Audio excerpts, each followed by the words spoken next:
Bhagavate Ramakrishnaaya. Om Namo Bhagavate Ramakrishnaaya. Om Namo Bhagavate Ramakrishnaaya. Om Namo Bhagavate Ramakrishnaaya.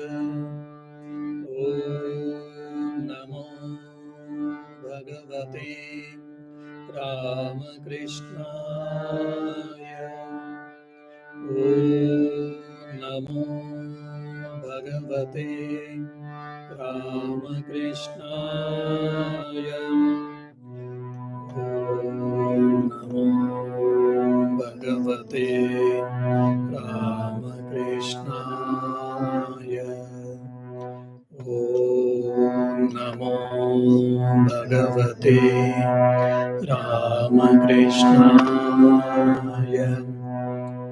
Om Namo Bhagavate Ramakrishnaaya.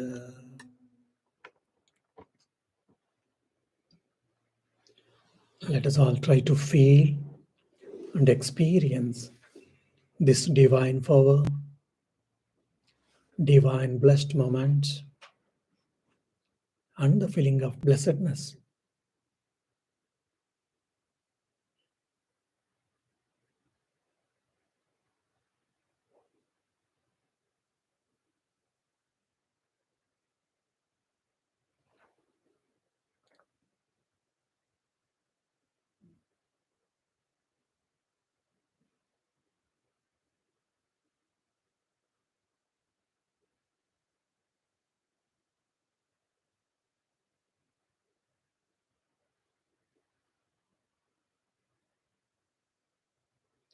We shall all pray to that Almighty to bless us so that we shall be pure inside and outside, and let us exhibit and manifest that purity, the divinity in all our walks of life.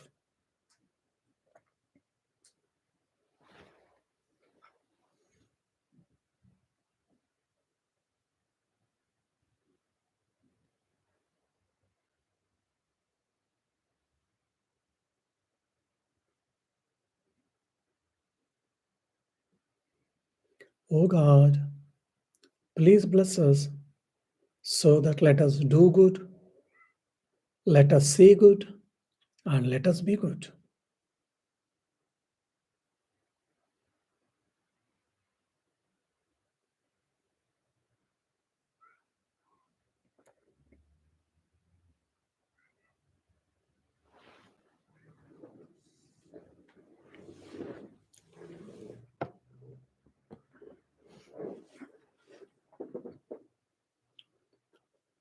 O God, please let us increase our willpower so that we shall be away from all the temptations, weak-mindedness, and the restlessness of the mind.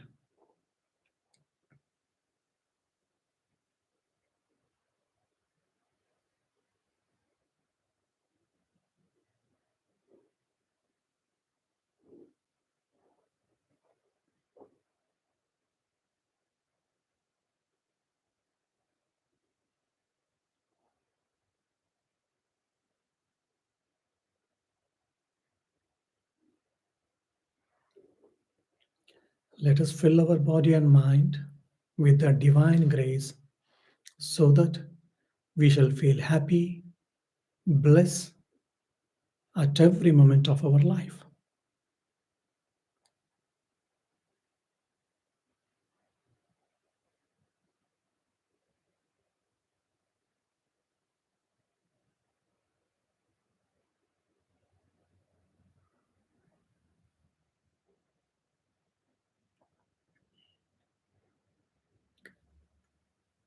Feel that an aura of light is covering your body and mind, inside and outside. You are bathing in the divine light, in divine grace, in the form of light.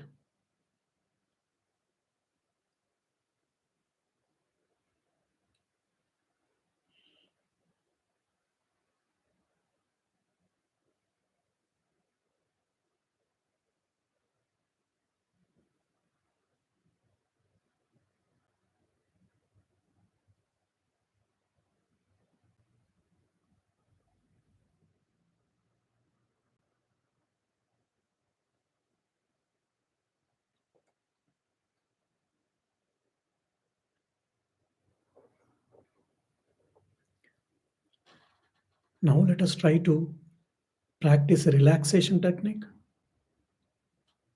Fix your mind on your toes and feel that your feet is getting relaxed.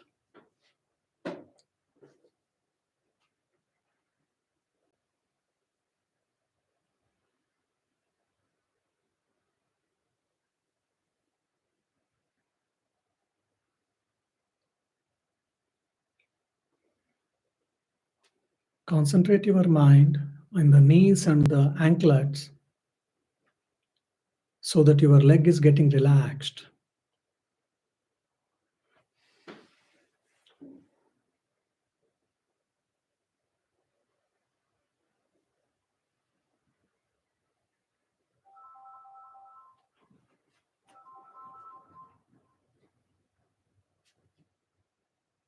Feel that now your thighs are getting relaxed.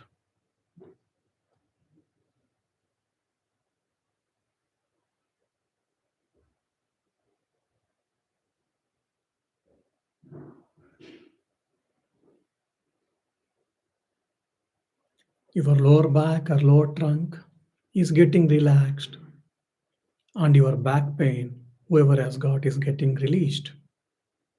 Feel that intensely.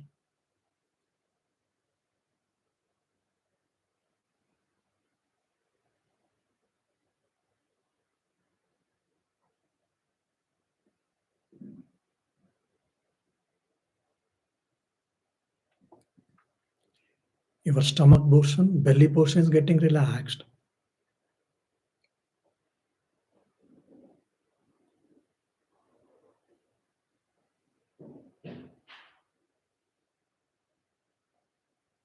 Your heart and lungs, physical heart and lungs, are getting relaxed.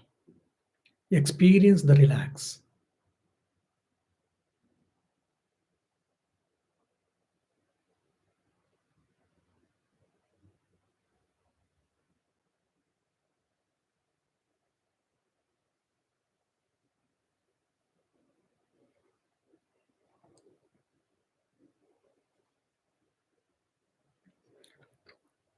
Now your fingers, elbows, and the shoulders. Your hands are getting relaxed. Feel that relaxation.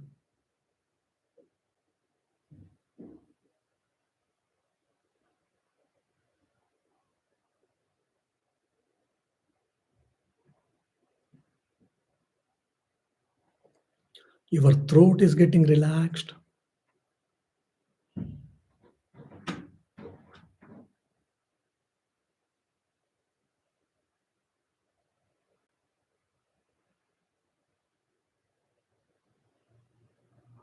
Your eyes, ears is getting relaxed.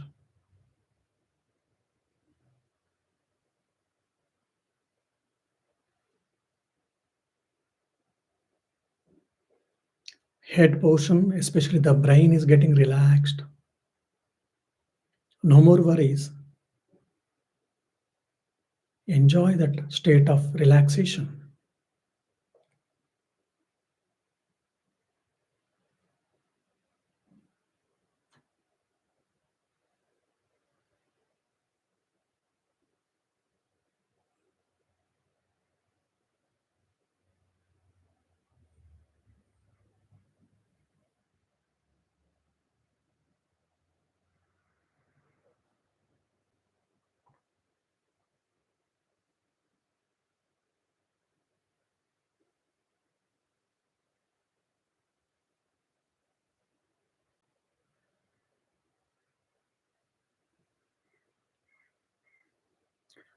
Now we shall chant Omkar for a few times. In between, there will be a gap, and enjoy that silence. Experience that silence.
Now, slowly and steadily, inhale and exhale, but without making any noise or the sound.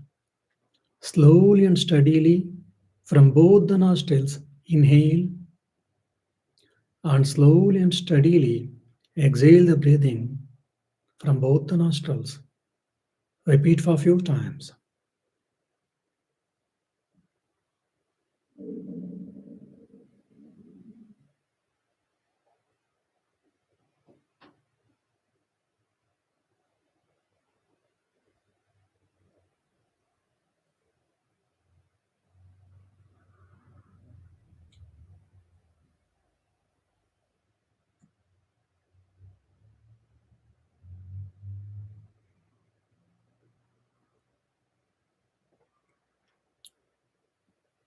Now try to observe your breathing, concentrate on your breathing, and try to count 1 to 10 without having any other thought.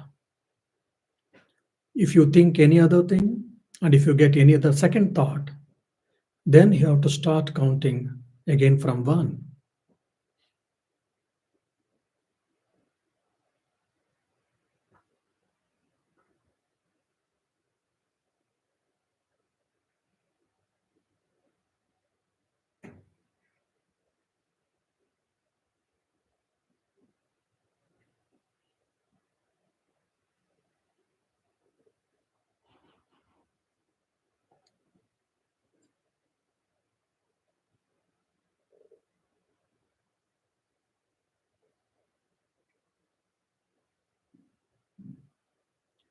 Try to observe the breathing and count 1 to 10 without any other thought.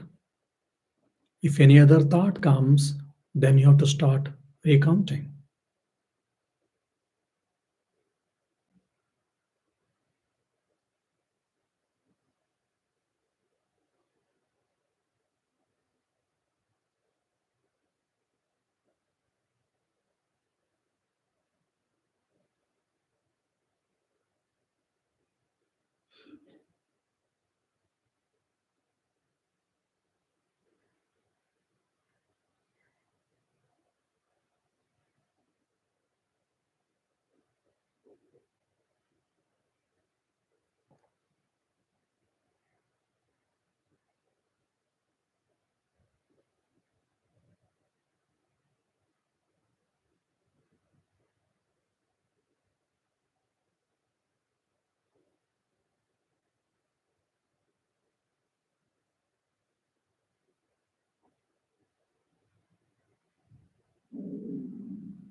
Try to enjoy this relaxed mind and enjoy that silence and the stillness.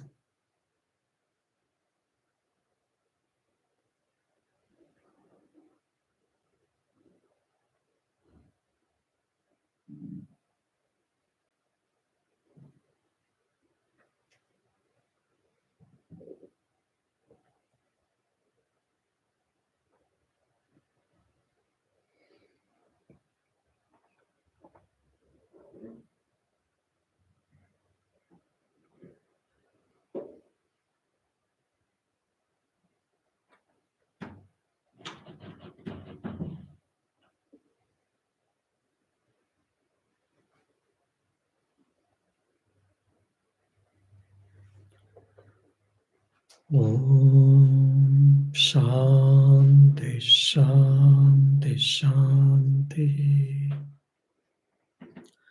Slowly you can rub your hands and apply the heat on your face and eyes.